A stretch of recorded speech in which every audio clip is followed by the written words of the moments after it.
What's going on, everybody? Kennybomb is in the building in this giveaway season. But this is a big one, because if we can hit 30,000 subscribers by March 8th, I'm giving away an Xbox Series X, a PlayStation 5, or a Steam Deck. So drop a like on this video to spread the word, and don't forget to smash that subscribe button, especially if you don't want to miss any updates on this game we're talking about today. Now let's get into it.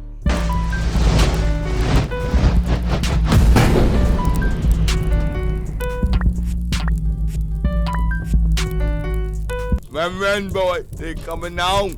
Alright, so as you can tell by WWE 2K23, 2K never shies away from giving us a lot of DLC. So today, I'm going to let y'all know who I want to see in these DLC packs. We got 5 wrestlers in 5 packs. That's a lot, so let's get right into it. And the first one is necessary. Is it possible? I really don't know, but it should be, because where I'm going with this first pack is a Wyatt family pack. Now, don't get me wrong, Bray Wyatt has to be in the base game, but we got a lot of different versions of Bray Wyatt. We could have modern Bray Wyatt with the Fiend in the base game, and they could throw the Wyatt family at us as a DLC pack. But here's where the problem comes in. Luke Harper. I don't know if AEW owns his likeness, because unfortunately he passed away, and he was Brody Lee when he passed away. It's deeper than wrestling with this one. If they want to help out his family, I say you let WWE do it, and let's get Luke Harper in WWE 2K24. Now, one that is a bit more possible is Eric Rowan. He's not signed to any major company, so I think if they reached out to him, he wouldn't turn down a check. So I think Eric Rowan is a possibility, but do we need this Wyatt family pack if we can't get Luke Harper? Y'all let me know in the comment section. But we got to have 2 more wrestlers here as well. Sometimes they throw a few randos in here, but I say we go ahead and put Spooky Alexa Bliss in this pack. We can have base Alexa Bliss in the game. You know what? Give us Sparkle Splash Alexa Bliss as well. Loved her to death. But she would be good in this pack also. And of course, that's all of the Wyatt family. We got to have Braun Strowman in the base game. Maybe you put him with the big beard and the long hair. You know what? You could do that, but why? Let's put another spooky wrestler in here. Let's go with Papa Shango. Why was he taken out anyway? The man is a legend. He's the Undertaker's friend. Bring him back. Now, I'm not much of a betting man, but if I was, then I would bet we see a majority of these wrestlers in Pack 2 on this roster in some way. Do they put them in the base roster, or do they save them as DLC? I would also bet they save them as DLC. Let's get to the first one, who is Brother Devon Testify. And you know, if we got Brother Devon, we got to have we got to have Bubba Ray as well. Or Bully Ray? Nah, we need Bubba Ray, because this is the Hardcore Legends pack. I would pick this tag team just to hit somebody with that Dudley Death Drop through a table. And if this is the Hardcore Legends pack, we can't forget Sabu. There's a good chance Sabu will be in the game, because him along with Sandman, I believe people said they are in WWE Supercard, so they must have inked a deal with WWE as well. Time to get them in the game. And last but not least, this one is kind of tricky, because he was in WWE 2K23 and he was on the base roster in 2K23. So it would kind of be nasty business to put him as DLC here, but you know what? Do it live. If we're doing a Hardcore Legends pack, you can't forget Rob Van Dam, the whole effing show. But he has been working AEW shows lately, and you know WWE really doesn't like that. But if you got this man under a Legends contract, he is a legend, so use him. Jake the Snake works AEW too. You haven't taken him out of the game, so hopefully we don't lose Rob Van Dam. Let's go ahead and move on to Pack 3. Now, Pack 3, you know what? I was an Attitude Era kid, so we got to push it on to the Attitude Era. There are a lot of wrestlers from the Attitude Era who don't ever get their shine. But if we're going 40 years of WrestleMania this time, I think this is the perfect time to look back and get some of these wrestlers in this game. And I know y'all canceled Christmas on Val Venus, so I didn't put him on this list, but I had to give the man a shout out. The first wrestler I need to see here from the Attitude Era is the Godfather. If you ink a deal with him to get Papa Shango in here, you might as well put him in as the Godfather as well. But this man was a pimp, so we'll probably never see him again. The next one was my favorite growing up. She was my favorite of all time. The handprints is all I gotta say. I'm going Sable. Now, I know apparently Brock Lesnar said he didn't want to see her anywhere near the WWE anymore. And based on some recent things that came out, I see why. But I think it's time to get Sable back in the WWE game. She's like the WWE legend when it comes to women in the Attitude Era. So I hate to see that we haven't seen her in so long, but I would love to see her back in this game. Somehow they need to make it happen. Next up, we have another legend. But she's been getting some things off of her mind here lately, so hopefully that doesn't work against her. We got Tori Wilson. Was she Attitude Era or was she Ruthless Aggression? The lines kind of blur in my mind sometimes. Y'all let me know in the comment section. I think she was Attitude Era though. Next up, we got another legend who stood in there with the Giants in the greatest days in wrestling history. Some people say it's today, but I don't know, y'all. The Attitude Era was just different. And this guy, you still hear his name on TV a lot. Michael Cole will go, oh, he hit him with the Michinoku driver. So who was that? That's Taka Michinoku. Unfortunately, a lot of y'all young whippersnappers probably don't even know who this is, but this man held his own back in the day, was in some of the best storylines, him and Funaki. Indeed. Great pair. We never see this man get his props anymore, so I would love it if they actually put Taka Michinoku back in a WWE game.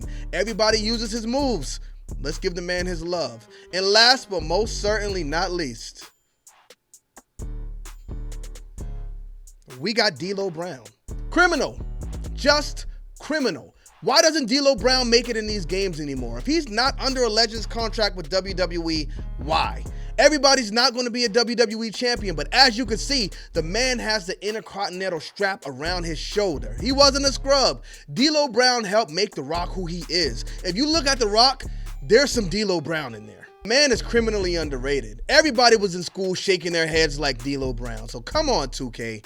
Do what you gotta do to get D'Lo Brown in one of these games. Now let's take it back to the modern day roster, because there were some wrestlers who got released and came back, but may not have came back in time to make it into this WWE 2K24 roster. And the first guy I'm looking at right now is gonna be Bronson Reed. Now, if they can get him on the base roster, that's a lot better, but I don't know if he got back in time. He may squeak his way in here as a DLC guy. Next up, we got, I was going to say her name like Samantha Irvin does, but probably not a good idea. Now, I saw something Zack Ryder put on X saying, give Chelsea a chance, and I think they got her in a great spot right now. She was one of the most entertaining parts about the Women's Royal Rumble. Now, of course, she's not like in the Women's Championship conversation, but you need these type of wrestlers on the roster like R-Truth. I think she plays the character very well, and she should continue on with it for now. And Matt Cardona better stop complaining before he gets her in trouble. Next, we have Carlito, not Caribbean cool anymore, so I don't know how cool he is. But yeah, he did the Apple spot in the Royal Rumble, so yeah. He's been on the roster for a long time as well, so I'm pretty sure they probably got him ready to be in the game. Put him on the base roster. I wouldn't be mad at it, but I wouldn't be surprised if we saw him as DLC instead. Now we got to take it to NXT. Trust me, they're probably going to have a lot of stars from NXT on this DLC list, but I don't know how many deserve it. These two definitely do, though, because one guy they seem to be invested in is Lexis King. The first AEW guy to come to WWE and go to NXT first. And I think they're doing pretty good with him. He didn't do too well in AEW. The Varsity Blonde stuff was stupid, but I like the way they got him positioned in WWE, so I think he kind of looks like a video game character too. So, hey, pull it off, 2K. And last but not least, for pack number 4, we got Lola Vice. Now, she definitely needs some work, but I think she's coming along very well. I think she kind of leapfrogged people like Nikita Lyons, so I wouldn't be mad if they gave her a spot in this game. She definitely deserves it. She seems like she was really built for this. Now, last but most certainly not least, this is going to be the Impossibles pack. While not completely impossible, this has to be pack 5, because if they're going to get these wrestlers in, they're going to have to lock in and get it done. We're going to start off hot, because this first wrestler is the superstar I want to see in this game more than anybody else. I use her in AEW Fight Forever along with Ponytail Warlow, of course, but she came out at the Royal Rumble just oozing that je ne sais quoi. Jade Cargill is a made star. If you need to push this game back to get Jade Cargill in it, you push this game back to get Jade Cargill in it. 2K, if you can do it, I'll love you forever. But they're probably going to want to save her to sell 2K25. Next up, we got William Regal. Now, William Regal's not impossible. I know he had some type of deal with AEW where they couldn't put him on TV for a while, but apparently he just came out on NXT, so William Regal's possible. I know y'all probably don't know about the man's man William Regal from the Attitude Era, but let's get that version of him in there. Next, we got Naomi. Now, she's in the impossible section because she just came back at the Royal Rumble, but if we wait until Pack 5, they gotta have her model already. You know what? In fact, let's not use the old model because it didn't look good. I mean, look how good Becky Lynch, Bianca Belair, and Trish Stratus look in this game right now. If you're gonna get Naomi back in there, you gotta get her a completely new model. Now, this next one is kind of crazy, but this would be groundbreaking. Is it possible? I don't know. But we saw Jordynne Grace at the Royal Rumble, which means WWE is kind of open for business. Now, Jordynne Grace is really only here because she's our most recent example, but we saw Mickie James in the Royal Rumble as well. So if WWE is open to having other wrestlers on their TV, how big would it be if they just took one wrestler from another promotion, whether that be New Japan, TNA, we know for sure it's not going to be AEW, but that would be fire, and that would kind of be groundbreaking for the wrestling business. Now, this would never happen under a Vince McMahon. Triple H probably wouldn't even want to do it, but they aren't the big dogs anymore. So if the new big dogs see value in collaborating with other companies, we could see some groundbreaking stuff in the future.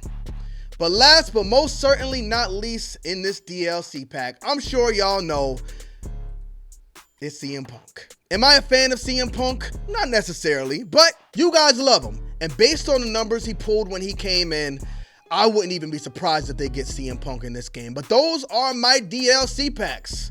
Let me know who y'all want to see added to this game in the comment section. Again, DLC is crazy because we don't even know who's on the base roster right now. And I wish all of these wrestlers were on the base roster and we didn't have to worry about DLC. But it's the game we're in today. So let me know who y'all want to see added to this game out of these people who will likely miss the roster. Bomb Squad. Let's get to that.